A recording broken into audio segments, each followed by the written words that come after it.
buenas noches. El día de hoy, dando inicio en esta nueva jornada del programa Línea por Línea, compartiremos con ustedes, amables cibernautas, el tema de la reforma educativa en México. Para ello, el día de hoy contamos con un cuerpo de asesores especialistas en la materia, que en este caso nos acompaña el doctor Carlos Alberto Miranda Quiñones, quien es un experto en las cuestiones de la impartición de justicia desde la parte de gobierno, asimismo como un experto en las cuestiones de litigio en materia empresarial. Y de este otro lado, mi buen amigo, hola, Limber, un gusto tenerte también por aquí. Gracias. Quien es catedrático en la Universidad Nacional Autónoma de México dentro del programa de Ciencias Políticas. Asimismo nos acompaña el maestro Vladimir Juárez, también catedrático del programa de Ciencias Políticas de la UNAM.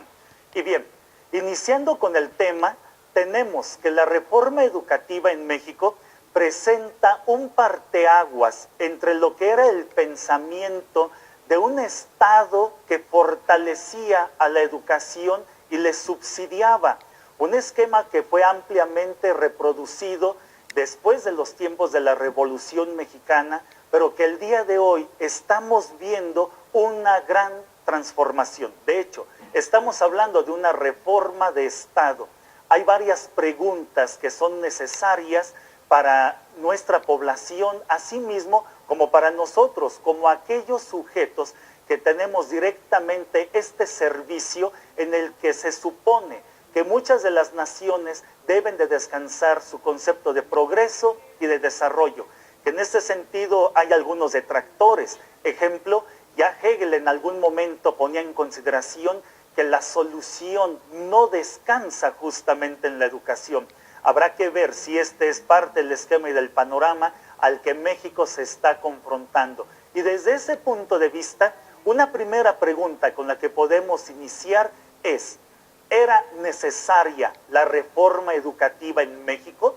Compañeros, ¿qué consideran? Muchas gracias, Jesús.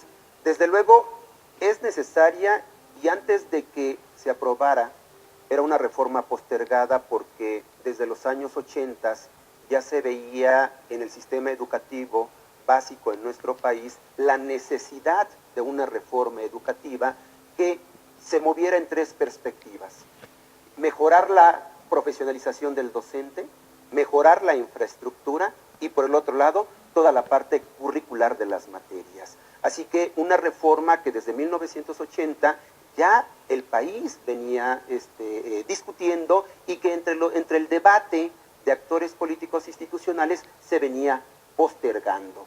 Necesaria, sí, desde luego, porque los datos estadísticos muestran que el sistema de educación en nuestro país hoy se encuentra en decadencia, no está al nivel del estándar internacional, y cada vez que se viene una evaluación que se instrumenta a través de PISA y que corre bajo la responsabilidad de la OCDE, que es la Organización para la Cooperación y el Desarrollo Económico, demostramos una vez más que el sistema de educación básica en nuestro país se encuentra en graves problemas estructurales. Para ello bastan mencionar, por ejemplo, 4 datos estadísticos. Hoy día, más de 36 millones de mexicanos no pueden terminar su educación básica por diversos problemas que complementan el funcionamiento del sistema de educación básica. Segundo, tenemos desde luego entidades federativas en donde no permiten la evaluación de enlace, sobre todo las entidades federativas que caen en el sur del país, como lo es evidentemente Oaxaca, Guerrero, Chiapas y Michoacán.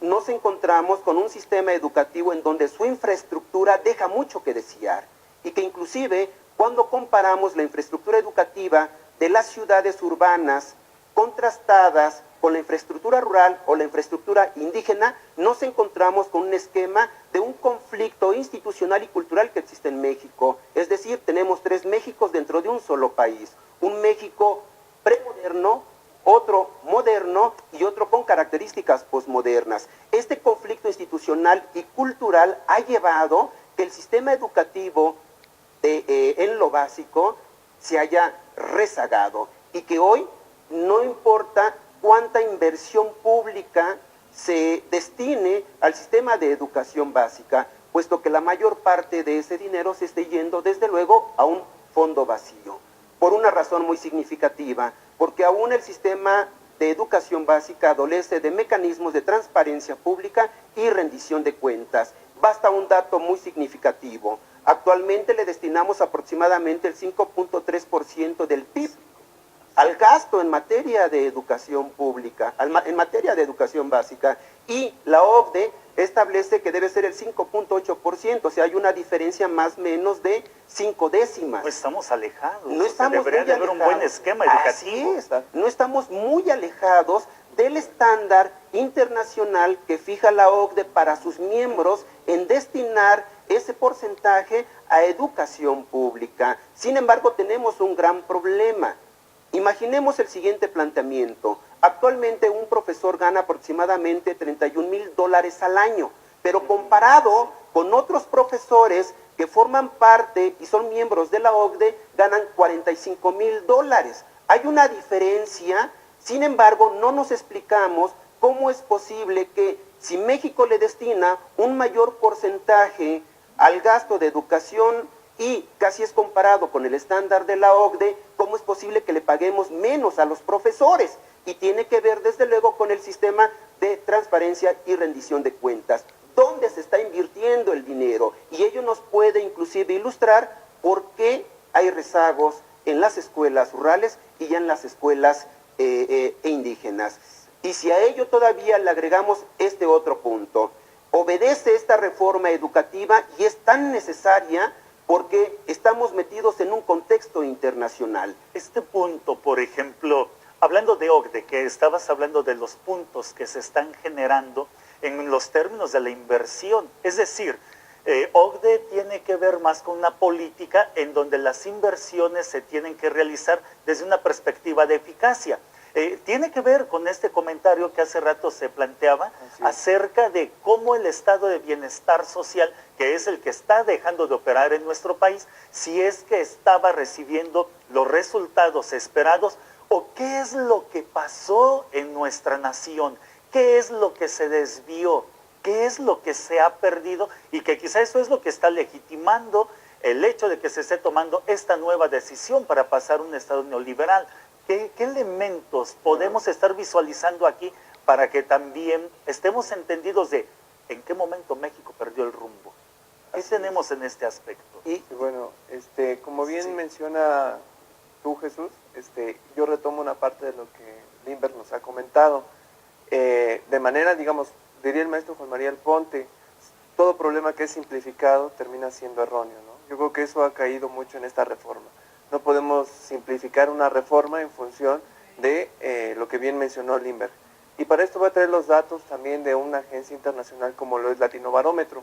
Latinobarómetro hace una encuesta para el 2013 que involucra a casi 90% de los países de la región y nos dice que el 68% de la población en la región vive en la clase baja y con escasez. El 30% es clase media y en el 2% de esa población, y solamente el 2% de la población es de clase alta. El 68%, la mitad, vive en condiciones tan precarias que no tiene en ocasiones recursos suficientes para consumir alimentos. Entonces, ahí hay un problema. Lo llevamos a este mismo estudio, al caso mexicano, porque lo focaliza. Se reproduce de las mismas condiciones. Hay un problema con aproximadamente 55 millones de mexicanos que viven en pobreza, de los cuales 11 millones consideran que están en extrema pobreza. Esto quiere decir que tienen un ingreso promedio de $1 al día, con lo cual tienen que subsistir. ¿Cómo traemos estos elementos a la reforma educativa? Fácil, los países que han sido exitosos en las reformas educativas y con calidad educativa tienen una seguridad alimentaria. México hoy está lejos de una seguridad alimentaria, por lo cual tiene una implicación directa en el rendimiento educativo, la calidad educativa y sin duda alguna en las reformas y las políticas públicas en temas educativos que el Estado mexicano tenga que tener. Porque la reforma educativa, así como es un tema estratégico que tiene que tener el Estado mexicano, tiene que ser de la misma forma y en paralelo estratégico el tema de la seguridad alimentaria. Sin seguridad alimentaria no va a haber rendimiento académico, lo reitero. no va a haber seguridad en el tema del cumplimiento de los programas que se tengan que realizar y al mismo tiempo impacta directamente en un ciclo de reproducción del tema vicioso, una calidad en torno a todo lo que estamos planteando en la reforma educativa. Eso es lo que yo pongo sobre la mesa también, Jesús. Sí. Y que comparto plenamente con Limber en torno a la democracia y a la garantía que tiene que haber. Muy bien. Entonces, en este esquema de cómo se están haciendo las inversiones en nuestro país en materia de educación, creo que hay un punto importante. Número uno, ¿estamos hablando de un problema económico o estamos hablando de un problema educativo? Es decir, no hay que perder de vista que un concepto tiene que ver eminentemente con la formación de las personas y la apuesta de un país para sus ciudadanos, y que otro concepto que sistémicamente hablando va relacionado, pero estamos hablando de que o lo podemos estar visualizando como un concepto de gasto o como un concepto de inversión. Sin embargo, el punto es fundamental en el momento de que vemos una reforma que arranca con Carlos Salinas de Gortari, donde se empieza a ver a México más dentro de un proceso de construcción tecnócrata, en donde estas ideas de que México empiece a dejar las áreas sociales, el pensamiento abstracto, para empezar a entrar a las cuestiones eminentemente técnicas. Maestro, en este contexto... Bien, a mí me gustaría retomar los puntos, regresar al de origen, por cuanto hace a la necesidad de una reforma educativa. Está siendo cuestionado por diferentes sectores sociales el saber si es una reforma educativa o es una reforma laboral en el sector educativo.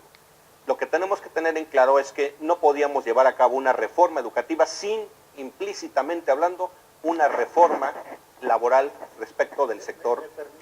Claro que sí. Vamos a corte, por favor, y regresamos un momento. Gracias.